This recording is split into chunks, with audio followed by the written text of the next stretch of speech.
Hi viewers, welcome to our channel. Aghori ఏపీలో మనం చూస్తున్నాం. హంగామా చేయడం, పవన్ కళ్యాణ్ గారిని కలవాలని చెప్పేసి రోడ్డుపైనే బైఠాయించింది. అక్కడ పోలీసులకు తనకి మధ్య ఒక వాగ్వాదం జరిగినట్టు మనం చూస్తున్నాం. ఆమెను లాక్కెళ్ళడం, ఆ విజువల్స్ అన్నీ కూడా సోషల్ మీడియాలో వైరల్ అవుతున్నాయి. సో పవన్ కళ్యాణ్ గారిని మరి అఘోరి గారు ఎందుకు కలవాలనుకుంటున్నారు, మరి ఇప్పుడు ఇటువంటి హంగామా చేయడం కరెక్ట్ అంటారా కాదంటారు? ఇప్పుడు ఇదే అంశం డిస్కస్ చేయడానికి ప్రజెంట్ మనతో పాటు జగదేవ్ గారు, సీనియర్ జర్నలిస్ట్, వారితో మాట్లాడదాం. సార్ నమస్కారం. సార్ పవన్ కళ్యాణ్ గారిని కలిసేంత వరకు వెళ్ళేది లేదని చెప్పేసి రోడ్డుపైనే బైఠాయించింది. ఒక హై టెన్షన్ వాతావరణం అయితే అక్కడ నెలకొంది. చాలా మంది పోలీసులు రావడం, ఆమె లాక్కెళ్ళి ఆ జీబులో వేసి తీసుకెళ్లిపోవడం, ఇదంతా కూడా మనం చూస్తాం.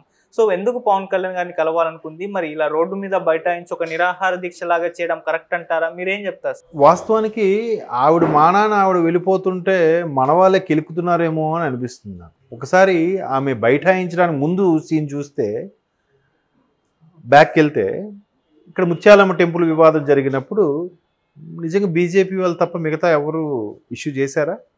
కాంగ్రెస్ వాళ్ళు కానీ, బీఆర్ఎస్ వాళ్ళు కానీ, లేదంటే ఇంకా వేరే ఇతర పార్టీల వాళ్ళు కానీ ఎవరూ చేయలేదు కదా. సో బీజేపీ వాళ్ళకు చేశారు. సరే, బీజేపీ మతతత్వ పార్టీ అని ముద్ర వేసేసారుగా. ఎందుకంటే హిందూ ధర్మానికి సపోర్ట్ ఇచ్చేది వాళ్ళు ఒక్కటే. మిగతా వాళ్ళకి ఎవరికి మన ఓట్లు అవసరం లేదు, మన సపోర్ట్ అవసరం లేదు. సరే, ఈమె వచ్చి ఎక్కడి నుంచి ఊడిపడిందో, ఎక్కడి నుంచి వచ్చిందో, ఈవిడ గురువు గురి ఇచ్చిన ఆదేశాల మేరకో, అమ్మవారి యొక్క ఆజ్ఞ మేరకో వచ్చి ఈవిడేదో చేసింది, అయ్యింది. సో ఓకే, సనాతన ధర్మం కోసం ఇట్లా ప్రాణాలు అర్పిస్తానంటుంది అన్నారు కదా. పోనీ ఆ పబ్లిసిటీ కోసమో ఇంకా దేనికోసం మీరు చేయండి, పోనీ మనం చేయగలమా? చేయలేము. వచ్చింది రాగానే సో ఆవిడకున్న ఇది కూడా మనకు లేదని చెప్పి వెంటనే నెటిజన్స్ అందరూ ట్రోల్స్, పోస్టులు, సోషల్ మీడియాలో వైరల్లు, వైబు, తొక్క, తోటకూర అని హైప్ చేసి వదిలేశారు. ఒక్కసారి ఆవిడ మళ్ళీ ఇష్యూ అవుతుంది, ఏమైనా సూసైడ్ చేసుకుంటాను, నేను ఆత్మహత్య చేసుకుంటాను ఏదో అనగానే మళ్ళీ పోలీసులు దాని మీద ఇష్యూ చేయడము, ఇవన్నీ చూశాను. సో ఆమె ఏదో ఆవిడ మానాన్ని ఆవిడ చేసుకుంటూ ఏదో అవుతున్నప్పుడు ఆత్మహత్య కరెక్ట్ కాదని తీసుకెళ్ళి ఆవిడ హౌస్ అరెస్ట్ చేయడం, ఇవన్నీ ఆవిడని తీసుకెళ్ళి మహారాష్ట్రలో వదిలేయాలన్నారు. తర్వాత లేదు, ఆవిడ తప్పించుకుని ఆంధ్ర వెళ్ళింది.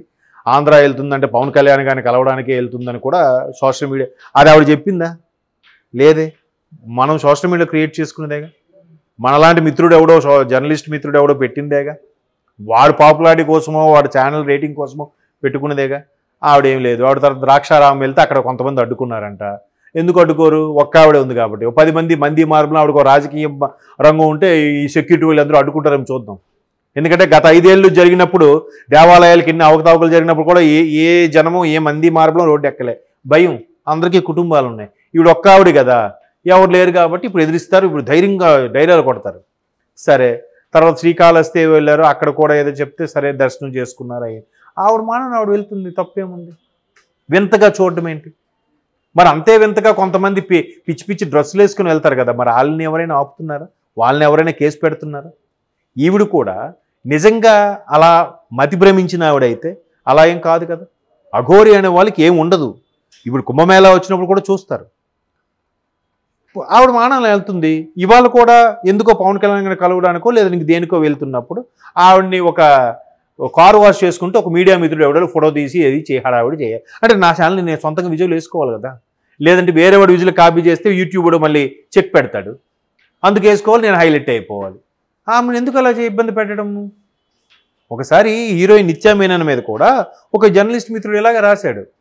ఆమెను ఫాలో చేస్తే ఆమె రీచ్ అయింది. అప్పటి నుంచి నిత్యా మీనన్ పొగరబోతు అంటే, నీ ఫోటోలు తీసి ఆమెకి ఇబ్బంది కడితే నువ్వు ఆమెను పొగరబోతు అనేస్తావా?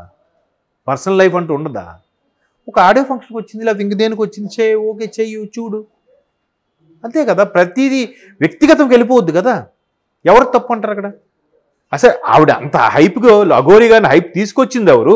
మళ్ళీ ఇప్పుడు ఆవిడ ఎందుకు లేదని చెప్పి నేను పాతాలను తొక్కేస్తుంది ఎవరు? ఈ సోషల్ మీడియా కాదా?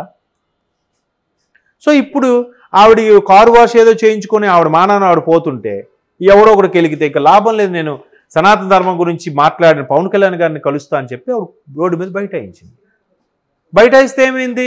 ముందు జనాల్ని చెదరగొట్టి, అమ్మా మీరు లెగండి పక్క. ఇప్పుడు రాజకీయ నాయకులు బైఠాయిస్తారు రైతుల కోసమో, అది కోసం ఇది కోసం. అప్పుడు ఏం చేస్తున్నారు చెప్పండి?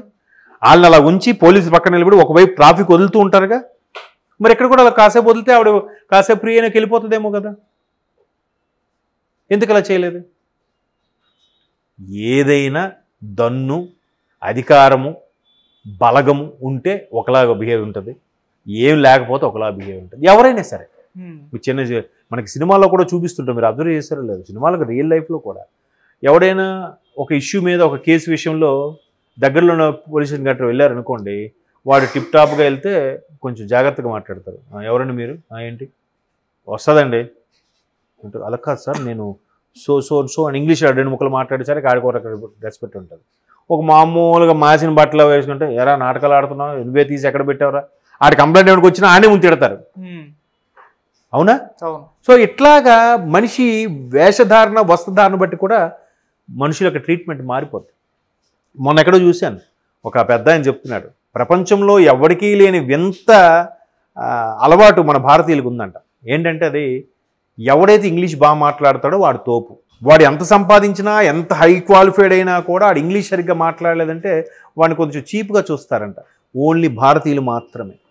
ఒక జర్మన్ వాడు జర్మనీలో మాట్లాడతాడు, ఒక రష్యా వాడు రష్యన్లో మాట్లాడతాడు, ఓకేనా, రకరకాల ఒక చైనా వాడు వాళ్ళ భాషలో మాట్లాడుకో, వీళ్ళెవ్వరు వాళ్ళు మాత్రం ఇంగ్లీష్ మాట్లాడితే వీడేదో ఇంగ్లీష్ మరి వాళ్ళు డెవలప్ అవ్వట్లే, వాళ్ళ మాతృభాషని వాళ్ళ దేశ భాషని పెంపొందించుకోవట్లే. అంటే అట్లాంటి యాటిట్యూడ్ మనకి అలవాటు అయిపోయింది. కాబట్టి ఆవిడ మానాన్ని ఆవిడ పోతుంది, ఆవిడని ఎవడో కెలికాడు, ఇంకా లాభం లేదు, నాకంటూ ఏదో ఒకటి చెయ్యాలి, దీనికి ఒక రక్షణ కల్పించాలి, సనాతన కోసం ఏదో మాట్లాడడానికో. పవన్ కళ్యాణ్ లాంటి వ్యక్తి సనాతన ధర్మం గురించి అనర్గళంగా మాట్లాడారు కాబట్టి, బయటకు వచ్చి ఎవరిని భయపడకుండా స్టేట్మెంట్ ఇచ్చాడు కాబట్టి ఆయన కలిస్తే ఒక సొల్యూషన్ వస్తుంది అనుకుందో, లేదా ఆమెకి ఏమైనా అవసరమైతే సాయం అడుగుతాం అనుకుంది. ఛాన్స్ ఇవ్వాలి కదా. అమ్మ లేరమ్మా, ఆయన ప్రస్తుతానికి మహారాష్ట్ర ఎన్నికల అడవిలో ఉన్నారు, మళ్ళీ వస్తారు, మీకు చెప్తాం, మీకు నెంబర్ ఉంటే ఇవ్వండి, లేదా నేను రోడ్డు మీద న్యూసెస్ చేయకండి, ఏదో చెప్పాలి. లాగి ఆవిడ వింతగా చూసి ఎట్కారం చేస్తే ఎవరికైనా ఆ చూపులు బట్టి కూడా కొంత బాధ కలిగించవచ్చు. అలా జరుగుతుందని నేను అనుకుంటున్నాను. సన్నివేశాల్లో ఆవిడని పట్టుకొని లాగే ప్రయత్నం చేస్తే ఆవిడ మీద ఏదో తీస్తుంటే ఒకరిని కొట్టబోయింది,